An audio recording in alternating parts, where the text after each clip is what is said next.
North Atlantic Treaty Organization, commonly known as NATO, is marking the 75th anniversary of the day its founding treaty was signed. But the milestone comes as Russia's war on Ukraine puts a strain on the alliance. And that tension may just escalate after the U.S. Secretary of State made a provocative comment today, insisting that Ukraine will join the alliance. This as the Kremlin declared that Russia and NATO are now in direct confrontation.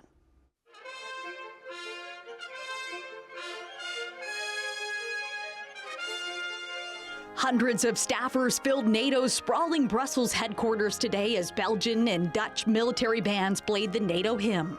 Today we celebrate the 75th anniversary of the strongest, most enduring and most successful alliance in history. It was on this date in 1949 that the treaty was signed. They were sworn to stand together against aggression.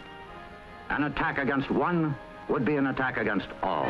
Sweden took part in a meeting of NATO ministers for the first time today since joining the alliance last month. Russia's war pushed it and Finland to seek protection among the organization's ranks. The Russian aggression continues in Ukraine as rescue workers who arrived at a drone strike were killed in a second blast. Ukrainian President Vladimir Zelensky is warning that Putin is making preparations for a major offensive in June and is planning on mobilizing 300,000 troops. The country making a fresh appeal to NATO today for Patriot missile systems.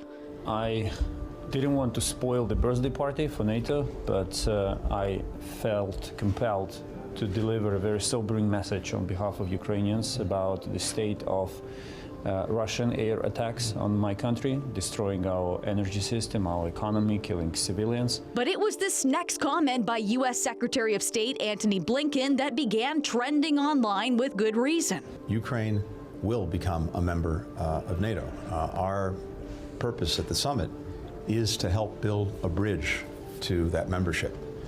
And to create a clear pathway for Ukraine moving forward. This prospect and the alliance's enlargement has become a concern for Russian President Vladimir Putin. He has previously stated that his war with Ukraine is a way of preventing NATO from coming closer to Russia's borders. How he'll react to this comment is yet to be seen.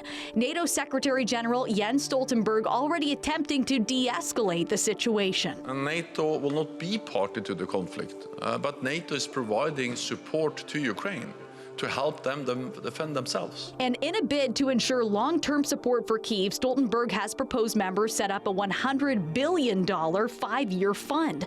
The 32 nations are weighing the plan because it all factors on the support of the countries within the alliance.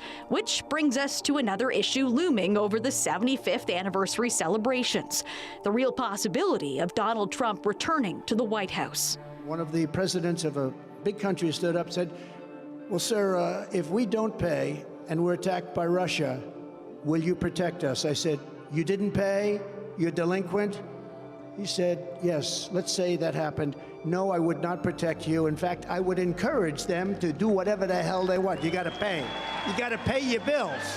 The former U.S. president previously undermined NATO's collective defense guarantee, and it's been suggested by NATO members that Trump wouldn't give a penny to Ukraine.